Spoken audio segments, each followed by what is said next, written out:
Bonjour à tous et bienvenue dans cette nouvelle vidéo d'analyse de marché sur les crypto-monnaies. La première vidéo de l'année et laissez-moi tout d'abord vous présenter mes meilleurs vœux pour cette nouvelle année. Bien évidemment, je vous souhaite le meilleur à tous.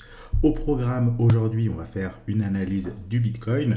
Sur l'unité de temps weekly principalement, on va faire une analyse pour l'année 2024. On va prendre un maximum de recul, voir ce qu'il s'est passé en 2023 et ensuite voir ce qu'on peut faire sur le Bitcoin et sur les crypto-monnaies pour 2024, sachant qu'on est en plein en ce moment sur la semaine des ETF Bitcoin et très bientôt, fin avril, on a le halving du Bitcoin. Donc deux news vraiment majeures et qui vont bien évidemment avoir un impact sur le prix.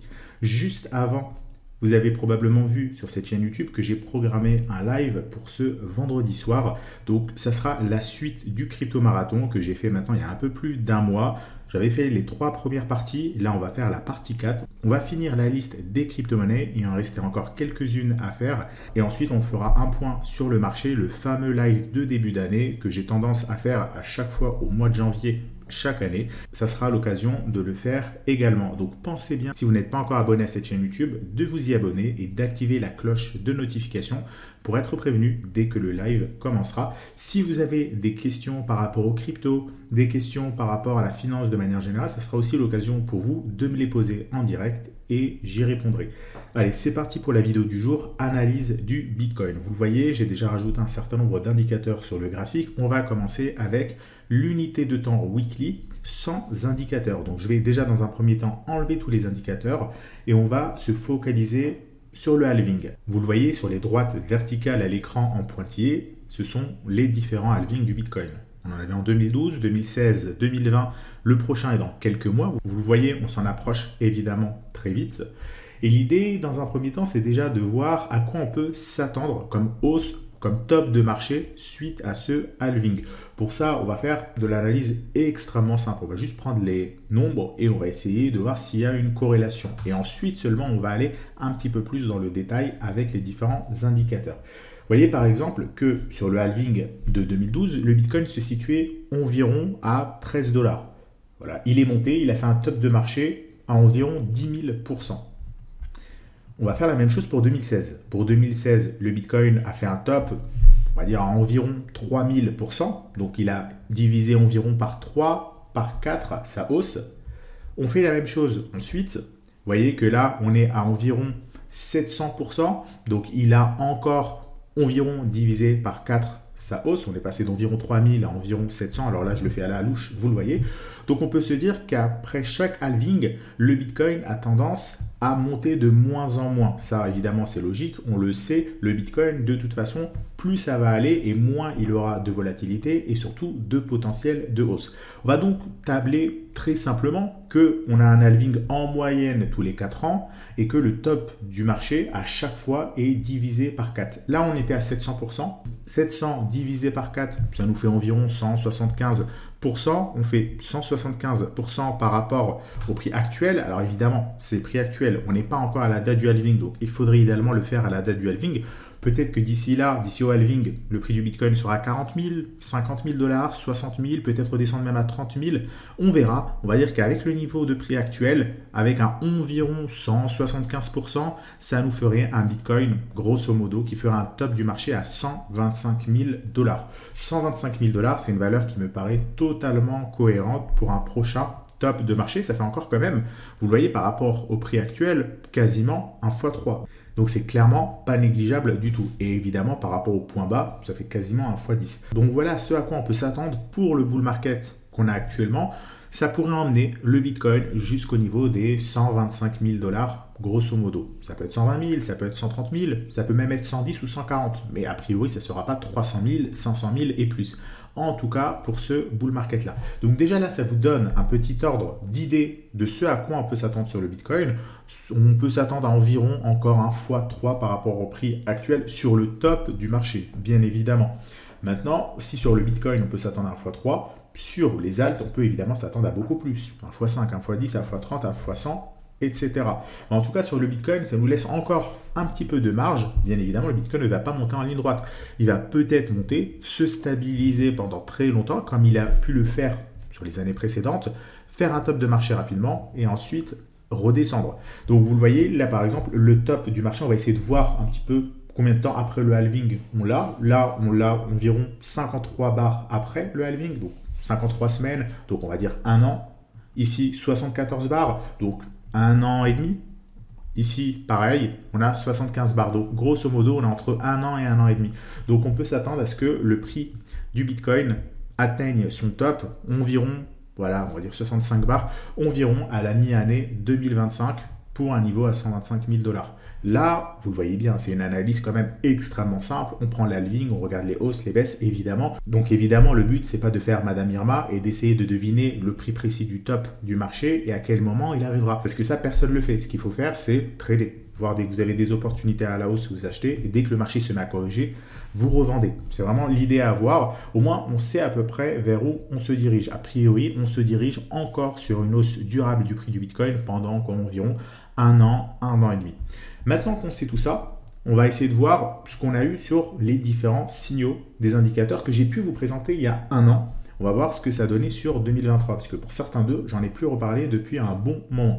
Alors, on a déjà le premier indicateur ici, c'est le logarithme du prix de clôture du Bitcoin divisé par la moyenne mobile 50. Et lorsque on fait le prix divisé par la moyenne mobile, on prend le logarithme de ça, on obtient l'indicateur que vous voyez ici, qui passe parfois, alors je vais l'agrandir un petit peu, qui passe du vert au rouge, vert, rouge en weekly, ça nous donne les cycles. Vous voyez par exemple ici, on est sur un cycle haussier, puis baissier, haussier, baissier, etc. Je vous en ai parlé justement il y a un an, on avait le signal d'achat. Sur cet indicateur, on était repassé vert. Vous voyez qu'on était repassé vert quand même un peu tôt. On était repassé vert ici, vers le niveau des 25 000 $ environ. On a eu ensuite une baisse pendant quelques mois, mais l'indicateur est toujours resté vert. Et quelqu'un qui avait acheté au moment où il est passé vert, aujourd'hui serait évidemment largement gagnant. Donc cet indicateur, aujourd'hui, il est toujours vert. Ce n'est pas le moment de vendre dans une optique long terme. À court terme, évidemment, et ça j'y reviendrai dans le live qu'on aura ce vendredi, avec les ETF Bitcoin, on peut très bien buy the rumor et sell the news. On achète la rumeur des ETF Bitcoin qui vont être acceptés, ça fait monter le prix. Au moment où c'est acté, ça a été accepté et ça le sera justement dans les prochaines heures a priori. Ou en tout cas au moment où je fais cette vidéo, peut-être qu'au moment où elle sera parue, on aura déjà eu la news. Eh bien, là, on peut déjà dans un premier temps se dire qu'on a une rumeur, le prix du Bitcoin a priori va monter parce que la news est positive. Et dès que la news va tomber, beaucoup de personnes vont avoir tendance à vendre la nouvelle. Alors quand je dis vendre la nouvelle, ça ne veut pas dire forcément le jour même. Parce que ça reste quand même une nouvelle extrêmement bullish, ces ETF Bitcoin. Donc ça peut accompagner une hausse pendant plusieurs jours. Mais ensuite, à un moment donné, il va falloir avoir un retracement sur le prix du Bitcoin. Retracement qu'on n'a toujours pas eu aujourd'hui. Donc on n'est pas à l'abri d'en avoir un et qui peut être violent. On a eu quelques petites frayeurs qui ont duré quelques jours ces dernières semaines, mais à chaque fois le prix s'est très vite ressaisi. On n'a pas eu vraiment de gros crash qui s'est étalé sur plusieurs semaines et on finira a priori à un moment donné par l'avoir. En tout cas par rapport à cet indicateur, vous le voyez, on est toujours ici en zone verte, donc en unité de temps weekly, c'est toujours pas le moment de vendre. On peut voir les deux indicateurs qui sont en dessous. On a le Bitcoin NVT ratio, un indicateur qui existe maintenant depuis des années, et sur l'unité de temps weekly, on voit bien qu'on a une zone verte d'achat, une zone rouge de vente. Et cet indicateur, il monte quand même dangereusement vers la zone rouge. Et on n'est pas loin d'avoir atteint cette zone rouge. Pour le moment, on ne l'a pas encore atteint. On avait des bons niveaux d'achat lorsqu'on se trouvait justement vers le niveau ici des 4, 5, 10, etc. Toute cette zone était une zone intéressante d'achat ou en tout cas une zone pour accumuler du Bitcoin. Actuellement, ce n'est plus du tout le cas. Vous voyez qu'on est au-dessus du niveau des 50. Là, on est plutôt sur une zone où il faut commencer à vendre progressivement. Encore une fois, certains indicateurs peuvent se contredire. Et ça, si vous avez l'habitude d'utiliser des indicateurs, vous vous en rendez probablement compte. Parfois, vous avez tous les indicateurs qui vont dans un sens. Parfois, il y en a certains qui vont vous dire de vendre et d'autres plutôt d'attendre, tout simplement parce que vous avez des indicateurs plus réactifs que d'autres. D'où l'importance d'acheter progressivement, de construire votre position. C'est ce qu'on avait pu faire, nous, durant l'année 2023. Et ensuite, au moment de la revente, vendre progressivement à minima pour éviter les phases de correction qui peuvent durer plusieurs semaines. Tout en gardant en tête, bien évidemment, qu'on est sur un cycle haussier qui, a priori, va encore durer au moins sur toute l'année 2024. Donc voilà par rapport à cet indicateur, on commence à être en zone de surchauffe, mais on n'y est pas encore tout à fait. Donc on a encore un petit peu de marge. Maintenant, on peut regarder la rentabilité des mineurs de Bitcoin. Ils s'utilisent grosso modo de la même façon. On a une zone ici d'achat et une zone de vente lorsqu'on passe en zone rouge. On a eu pas mal de fois l'opportunité d'accumuler du Bitcoin, notamment début d'année 2023, fin d'année 2022. Vous voyez qu'on est resté très longtemps sur cette zone verte. Très bon moment pour acheter. Là, les mineurs deviennent de plus en plus rentables. Il faut faire attention parce que plus les mineurs sont rentables, plus potentiellement on est proche d'un top de marché et le prix peut corriger. Donc là, on n'est pas non plus sur des niveaux d'excès, vous voyez, on n'est pas sur des zones rouges, mais quand ça monte, ça peut monter très vite. Vous voyez ici qu'on était sur des niveaux corrects et tout d'un coup, en l'espace de quelques semaines, ça monte. Donc pour le moment, on est tout à fait sur des niveaux corrects. Encore heureux parce que si on s'attend à un bull market sur 2024, voire la moitié de 2025, eh bien encore heureux qu'on ne soit pas sur l'unité de temps weekly sur un excès actuellement. On n'est plus sur des moments pour acheter. On était sur des très bons niveaux d'achat à 20 000, à 25 000, à 30 000 $. Mais depuis qu'on a eu cette fameuse cassure de résistance à 32 000 $, le prix n'a pas arrêté de monter en ligne droite. Je vous en avais parlé lors des précédentes vidéos d'analyse. On est monté à 35 000, on est monté à 40 000, à 45 000. On a même tapé ces dernières heures le niveau des 47 000 $. Aujourd'hui, on n'est plus sur un moment pour accumuler du Bitcoin. On est sur un moment de patience jusqu'à avoir un signal de vente. Il fallait accumuler du Bitcoin tout au long de l'année 2023. Là, sur l'année 2024, on n'a pas de correction. Si on a une forte correction qui nous emmène à 30 000, 35 000, pourquoi pas, là, ça sera à nouveau intéressant. Mais tant que le prix du Bitcoin oscille sur les niveaux actuels, c'est-à-dire entre 40 et 50 000, c'est pas le moment d'acheter. C'est pas non plus le moment de vendre. C'est un petit peu trop tôt, sauf si demain, on a évidemment un signal baissier, avalant de baissier ou peu importe. Là, ça sera le moment de vendre. Mais on est vraiment entre deux eaux. Pas le moment d'acheter, pas le moment de vendre, tout simplement le moment de patienter. Et ça, évidemment, ça arrive quand même assez souvent. Vous voyez que sur un cycle, ici, comme en 2015-2016, c'était des bons moments pour acheter ici, des bons moments pour vendre ici, mais pendant plusieurs mois, il fallait simplement patienter et se laisser porter par la vague de la tendance haussière. Là, c'est pareil, on avait eu pendant très longtemps une phase d'accumulation. On accumule, on achète du Bitcoin, ça a bien consolidé. Là, vous voyez qu'on est reparti en tendance haussière depuis maintenant quelques mois. Donc, rentrer maintenant, c'est possible, mais attention, vous vous exposez quand même à un fort drawdown, un fort risque de correction. Donc là, il faut juste se laisser porter par la vague. Dès qu'on aura un signal baissier, il faudra, à un moment donné, revendre, bien évidemment. On va maintenant passer sur le dernier indicateur, le PI indicator. Indicateur que j'ai pu vous présenter ces dernières années, même si ça fait un moment que je vous en ai plus reparlé parce que c'est un indicateur, le PI indicator top, vous permet de repérer les tops du Bitcoin. Il existe aussi en version bottom. Je vous en avais parlé justement il y a un an, au moment où on était proche du bottom. Maintenant, le bottom est acté. Évidemment, c'est acté pour tout le monde. Il est derrière nous. Maintenant, l'idée, c'est de savoir à quel moment on aura atteint le top. Cet indicateur est extrêmement simple d'utilisation. Alors, j'en ai déjà fait des vidéos, il me semble, sur YouTube. J'aurai l'occasion, si vous avez des questions, d'y répondre dans le live justement ce vendredi. Donc, n'oubliez pas de vous abonner à la chaîne YouTube, de vous mettre sur votre agenda un rappel pour pas le rater. Dans la vidéo d'analyse que j'avais faite il y a 2 semaines, j'avais eu un certain nombre de questions. Donc, ces questions, j'en profiterai également pour y répondre dans le live qui aura lieu ce vendredi soir, ce vendredi fin de journée plutôt. Donc, vous voyez cet indicateur simple à utiliser. On a une ligne blanche, une ligne verte. Et l'idée, c'est de se dire qu'on a un top de marché lorsqu'on a un croisement des deux lignes. Ou tout du moins, dès qu'on passe la ligne blanche, on commence à être en excès sur le prix du Bitcoin. Donc, passons à un exemple pour illustrer ça. On va prendre ici, vous voyez, ce top de marché. On repère le top de marché lorsqu'on a la droite verte qui passe au-dessus de la blanche. Vous voyez ici, la verte passe au-dessus de la blanche, on a un top de marché.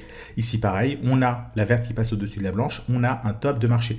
Lorsque le prix passe au-dessus de la blanche, déjà on commence à être en excès. Ce n'est pas le top de marché, mais on commence à être en excès. Vous voyez par exemple ici, le prix passe au-dessus de la courbe blanche, on est en excès sur toute cette phase-là. Et ensuite ici, on a justement notre fameux croisement. Vous voyez que si je zoome, on a la courbe verte qui très rapidement passe ici au-dessus de la blanche et ensuite redescend.